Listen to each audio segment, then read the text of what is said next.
New website पर click करता हूँ। मैंने क्लिक किया और उसके बाद मेरे पास ये पैनल आ जाता है। ठीक है। अच्छा, जैसे कि हमने बात की कि आपके पास कुछ चॉइस होती है, आप चाहें तो एमपीडी वेबसाइट बनाएं या फिर आप चाहें तो रिजर्वेशन की ASP.NET वेबसाइट्स बनाइए या फिर रिजर्वेशन 2। बहरहाल इस डिफरेंस के ऊपर बाद में बात करेंगे इंशाल्लाह ताला। लेकिन फिल वक्त मैं एमपीडी वेबसाइट आपको बना के क्रिएट करके दिखाता हूँ। ठीक है ना। अच्छा, मैं आपको एक चीज़ और बता दूं कि जो आप देख रहे हैं कि ये फाइल लोकेशन दी गई है। ठीक है ना। ये वेबसाइट 2 लिखा हुआ है या जो भी वेबसाइट नंबर्स यहाँ पे आ रहे हो, लेकिन अगर हम इधर क्लिक करें फाइल सिस्टम के ऊपर तो देखें इधर मुख्तलिफ फाइल सिस्टम्स होते हैं। सॉरी, वेब लोकेशन है दरअसल ये। ठीक है ना। फाइल सिस्टम पर अगर क्लिक किया जाए तो फाइल सिस्टम एक है, फिर एक HTTP है और एक FTP है, यानी कि ये दोनों का ताल्लुक वेब से है, इसका ताल्लुक लोकल आपके सिस्टम से। ठीक है ना। अगर आप HTTP पे क्लिक करते हैं तो आपका HTTP एड्रेस मांगता है और अगर आप FTP पे क्लिक करते हैं तो आपका FTP एड्रेस मांगता है। इससे ये होगा कि बराह रास्त आपकी वेबसाइट पे या फिर बराह रास्त आपके FTP के जरिए आपकी वेबसाइट पर ही अपलोड होगा, और अगर आप फाइल सिस्टम सेलेक्ट करेंगे तो फिर ये आपके कंप्यूटर में अपलोड होगा या सेव होगा बाय द वे। उसके बाद इधर आप वेबसाइट का नेम देते हैं। ठीक है ना। इधर फिलहाल मैं देता हूँ सिर्फ EMPTY वेब। ठीक है, एमपीडी वेब मैंने नाम दिया और मैं एमपीडी वेब सेलेक्ट करता हूँ। मैं सिर्फ आपको दिखाना चाह रहा हूँ कि एमपीडी वेब में हो क्या सकता है, नहीं तो मेरी कोशिश ये होगी कि हम ASP.NET वर्जन 3 रेजर सिंटेक्स पे ही क्लिक करें। दरअसल टेम्पलेट्स का सारा ये खेल है। ठीक है ना। ASP.NET एमपीडी वेबसाइट पे भी आप काम कर सकते हैं, लेकिन यहाँ पे मसला ये होता है कि इसमें कुछ फाइल्स आपको नहीं मिलेंगी, इसमें पूरा प्रोजेक्ट आपको बनाया मिलता है। मैं आपको बताता हूँ इंशाल्लाह ताला। ASP.NET पे हमने क्लिक किया और हमने कर दिया इसे ओके। नाउ देखिए थोड़ी सी सेटिंग लेगा अपने ये सिस्टमेटिकली ये। ठीक है, ये आ गया एमपीडी वेब लिखा हुआ है। ओनली ऑन वन फाइल है, वेब कॉन्फ़िगरेशन। अच्छा, वेब कॉन्फ़िग पे आई थिंक कि मैंने पहले डिस्कस नहीं किया, मैं थोड़ा सा बता दूं कि कंप्लीट जो आपकी वेबसाइट की कॉन्फ़िगरेशन होती है कि फॉर एग्जांपल सर्वर से डेटाबेस से भी आपको मिलाने के लिए आपको कॉन्फ़िगरेशन वेब कॉन्फ़िग का इस्तेमाल करना पड़ता है। ठीक है ना। ये बहुत ख़ास फाइल होती है आपकी और ये XML पे डिज़ाइन होती है। मैं आपको दिखाता हूँ ऐसी एक वे। ठीक है ना। ये देखें, system web compilation target framework EDC। ठीक है, ये XML का एक वर्जन है। ठीक है, इस पर हम ज़्यादा काम नहीं करेंगे, लेकिन बहरहाल एक हद तक इस पर काम आएगा, ख़ासतौर पर जब हम डेटाबेस पे काम शुरू करेंगे। So by the way web config मौजूद है। इसके अलावा अब अगर आपने दीगर फोल्डर्स वगैरह बनाने हो एमपीडी वेब के ऊपर तो आपको राइट क्लिक करना होता है और आप चाहते हैं, एक मिनट, राइट आपने क्लिक किया और आप ऐड पे क्लिक करते हैं। ऐड पे क्लिक करने के बाद या माउस ले जाने के बाद आपके पास देखिए ऑप्शन आता है create new folder, add new item, existing item और सबसे interesting add ASP.NET folder. ASP.NET folders में दरअसल वो फोल्डर्स होते हैं जो कि मखसूस हैं ASP.NET के लिए, खास जैसे कि ऐप डेटा मैंने बताया आपको पहले, बिन खासतौर पर जिसमें DLL फाइल्स होती हैं, फिर ऐप कोड या दीगर हैं, इंशाल्लाह ताला इस पर भी बात करेंगे। लेकिन अगर आप मिसाल के तौर पर इनमें से किसी फोल्डर पे क्लिक करते हैं, जैसे कि आपने बिन पे क्लिक किया, तो आप देखेंगे कि बिन का फोल्डर बन के क्रिएट हो जाएगा। ये रिकमेंडेड फोल्डर्स है तमाम DLL फाइल्स के लिए और मैनेजमेंट फाइल्स के लिए, मुख्तलिफ मिसाल के तौर पर मुख्तलिफ ऐप्स को मिलाकर, ठीक है ना, मुख्तलिफ DLL फाइल्स को मिलाकर आपकी एक फ़ाइल बनती है, मुख्तलिफ एलिमेंट्स को मिलाकर आपकी एक फ़ाइल बनती है। उसमें बहुत सारी इसकी फ़ाइलें बिन में मौजूद होती हैं, तो रिकमेंडेड नेम यही बिन है जिसमें B कैपिटल है। ठीक है ना। वैसे अगर आप एक एम्प्टी फोल्डर बनाना चाहें विद योर नेम तो आप ऐड पे क्लिक करेंगे या माउस लेके जाएंगे और आप न्यू फोल्डर पे क्लिक कर देंगे। After that there is a folder with the name of new folder 1। इसको आप खुद से नाम भी दे सकते हैं, वैसे आप इसे बिन का नाम भी दे सकते हैं। ठीक है ना। आप इसे बिन का नाम भी दे सकते हैं, आप इसे ऐप डेटा जो कि देखें इस तरीके से ऐप डेटा का नाम भी दे सकते हैं, जो कि स्पेसिफिक फोल्डर है ASP.NET का, आप ये भी बना सकते हैं। एंटर किया आपने और ये क्रिएट हो जाता है। लेकिन एक्चुअली कोई स्पेलिंग मिस्टेक ना हो, कोई केस सेंसिटिविटी का प्रॉब्लम ना हो, इसलिए बेहतर ये रिकमेंड यही किया जाता है कि आप यहीं से जाकर मुतालिका फ़ोल्डर को क्रिएट कर लें, जो ख़ास ASP.NET के फ़ोल्डर्स हैं उन्हें। ठीक है ना। सो बाय द वे इसके अलावा फिर अगर आपने कोई फ़ाइल क्रिएट करनी हो, जैसे कि मैंने 2 फोल्डर्स क्रिएट किए, फिर आपने कोई फ़ाइल क्रिएट करनी हो तो आप ऐड पे क्लिक करते हैं। एक मिनट, एक खास चीज़ बता दूं, मैंने बिन का फोल्डर सेलेक्ट किया हुआ है, मैं ऐड पे क्लिक करूँगा तो जो फाइल आएगी वो बिन के फोल्डर के अंदर क्रिएट होगी। अगर मैंने एमपीडी वेब सेलेक्ट किया होगा तो बराह रास्त एमपीडी वेब में फाइल क्रिएट होगी। मैं दोबारा ऐड पे जाऊँगा, ऐड पे जाने के बाद मैं ऐड न्यू आइटम पे क्लिक करूँगा। ऐड न्यू आइटम पे क्लिक करने के बाद मेरे पास चॉइस आ जाएगी, मुझे एक एमपीडी पेज रेजर 3 सिंटेक्स का चाहिए, वर्जन 3 या कंटेंट पेज चाहिए या फिर हेल्पर चाहिए, लेआउट पेज, दीगर चीज़ें मैं आपको इस बारे में मुतालिका चीज़ों के बारे में समझाता रहूँगा इंशाल्लाह ताला। लेकिन एट दिस टाइम हम क्लिक करते हैं empiri.cshtml। देखिए ऑटोमेटिकली आप देखें नेम देखें CSHTML के नेम चल रहे हैं, ठीक है ना।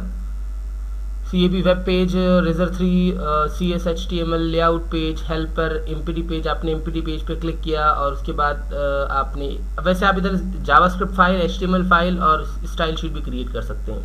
आपने एमपीडी पेज पे नेम आपने इसको कुछ भी दे दिया, जैसे कि आप इसको नेम दे देते हैं डिफ़ॉल्ट और आप इसे ओके करके ब्राउज़र में डिस्प्ले अगर करते हैं तो आप देखेंगे ये आपकी फ़ाइल अभी क्रिएट हो जाती है। इसको किया मैंने रिफ़्रेश, जी हाँ, ये डिफ़ॉल्ट की फ़ाइल यहाँ भी आ गई है और यहाँ पर भी आ गई है, ठीक है। वेब कॉन्फ़िग जो ऑलरेडी ओपन थी वो फाइल भी खुल गई है। मैं इसे कैंसिल कर देता हूँ क्योंकि फ़िलहाल मुझे वेब में कुछ काम खास नहीं करना है। मैं इसको करता हूँ कैंसिल और इस default.cshtml पर हम एडिटिंग कर सकते हैं, ठीक है ना। मैं आपको सैम्पलिंग करके बताता हूँ, सैम्पल एडिटिंग करके बताता हूँ छोटी सी, ऐसे ही डमी के तौर पे आप बिल्कुल HTML के वे पे काम कर सकते हैं, ठीक है ना, बहुत आसानी के साथ। और जो दिलचस्प चीज़ है वो ये कि तमाम टैग्स को जानता है। HTML के आपने लिखा देखें HTML से मुतालिक तमाम टैग्स आपको मिल जाते हैं। आपने HTML लिखा, आपने इसे एंड किया तो ऑटोमेटिकली एंडिंग टैग इसका आके मौजूद हो जाता है आपके सामने।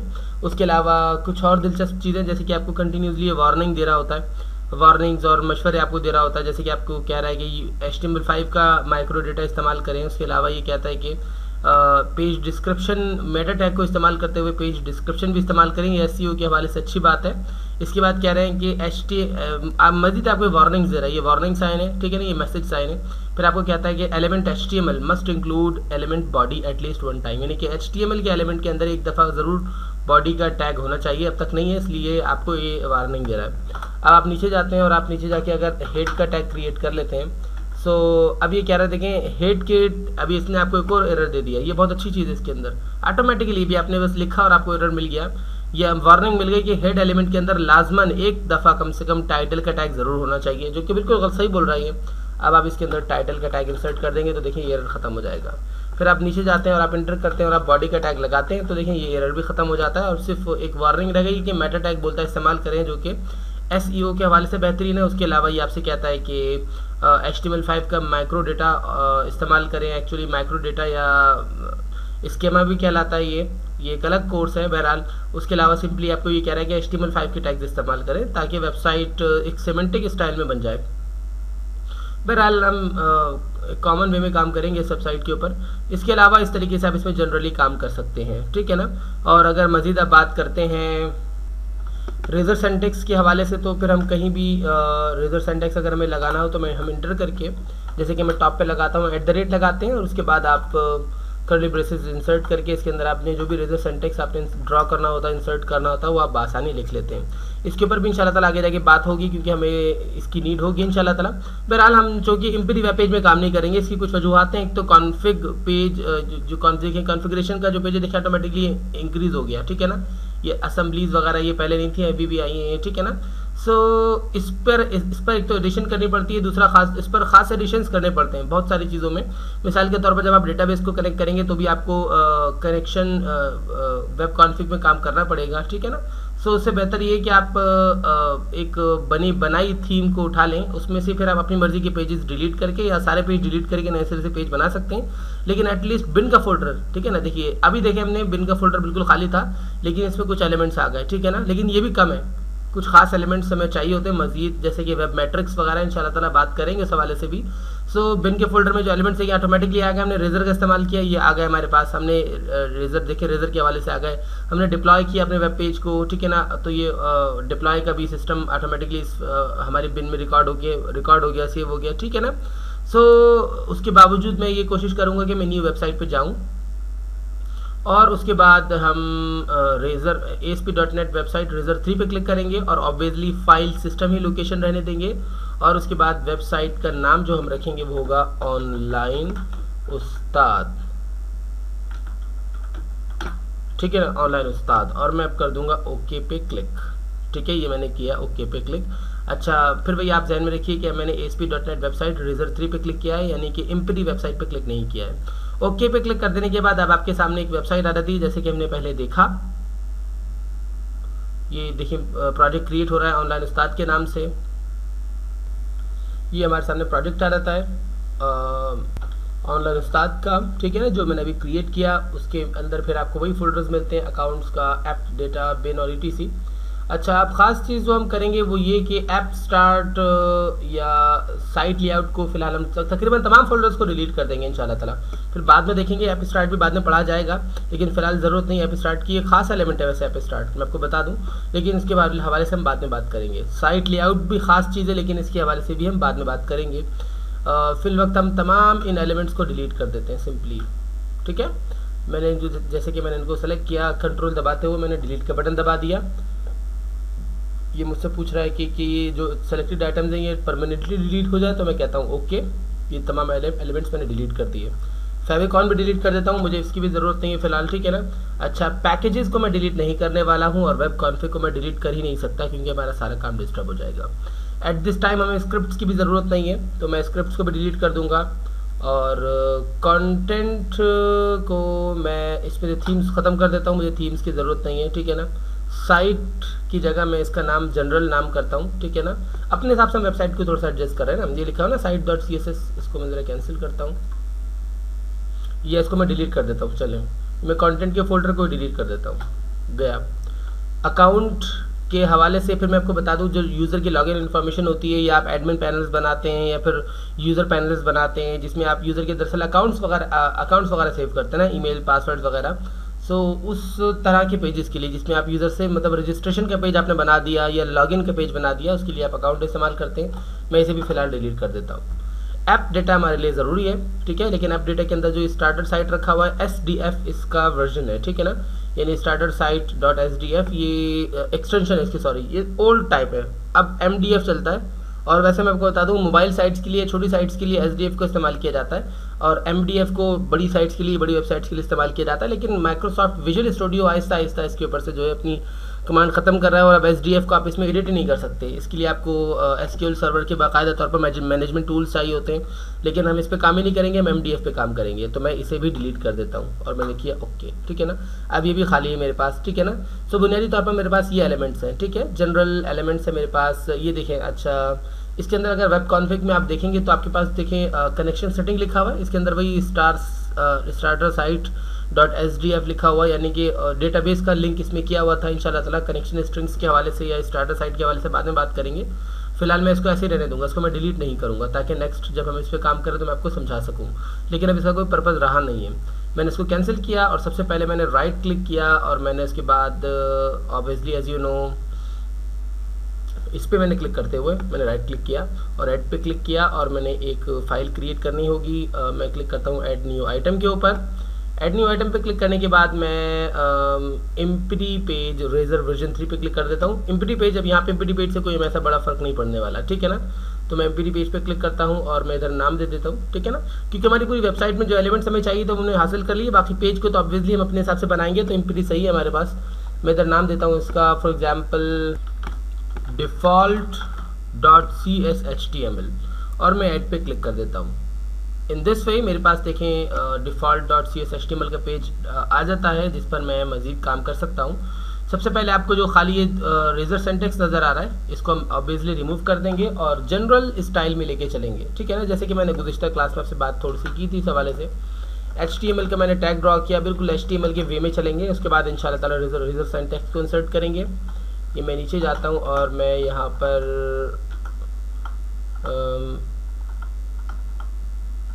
इस्तेमाल करता हूँ, एक मिनट, हाँ, मैंने हेड को क्रिएट कर दिया। हेड के अंदर फिर मैंने टाइटल को क्रिएट कर दिया, ठीक है ना। ये मैं आपको जैसे बता चुका हूँ कि यहाँ पे आपको वार्निंग दी जाती है कि HTML के अंदर लाजमन एक बॉडी टैग इंसर्टेड होना चाहिए। उसके बाद अब मैं मज़ीद क्या करता हूँ, मज़ीद मैं बिल्कुल इसी वे में एक बॉडी टैग को भी क्रिएट कर लेता हूँ, और इन द बॉडी टैग यहाँ पे मैं लिखता हूँ कि फॉर एग्ज़ाम्पल H1 का टैग लगाया मैंने, और उसके साथ साथ मैंने एक P का टैग लगा दिया। टाइटल में मैं लिखता हूँ प्रोजेक्ट साइट, और H1 में मैं लिखता हूँ this is my first web page, ठीक है। उसके बाद P के अंदर मैं लिखता हूँ, यानी कि paragraph tag, I am just getting the overview, ठीक है ना। ओहो यूँ होना चाहिए था। Bye the way I am just getting the overview. इस तरीके से आप देखें सिंपल सा पेज डिक्लेयर कर सकते हैं। अगर मैं इसे ब्राउज़र में देखना चाहूँगा तो ऑब्वियसली मुझे, लेकिन इसे रन करने के लिए मुझे चंद टेक्निक्स आपको बता देनी चाहिए कि आफ्टर ऑल ये सर्वर साइड लैंग्वेज है, ठीक है ना। CSHTML भी कोई क्लाइंट साइड लैंग्वेज नहीं है। और अगर आप सिंपल, हालांकि आपने इसके अंदर HTML के बेसिक टैग्स इस्तेमाल किए हैं, लेकिन फिर भी इसका रिजल्ट हासिल करने के लिए आपको सर्वर को रन करना पड़ता है, ठीक है ना।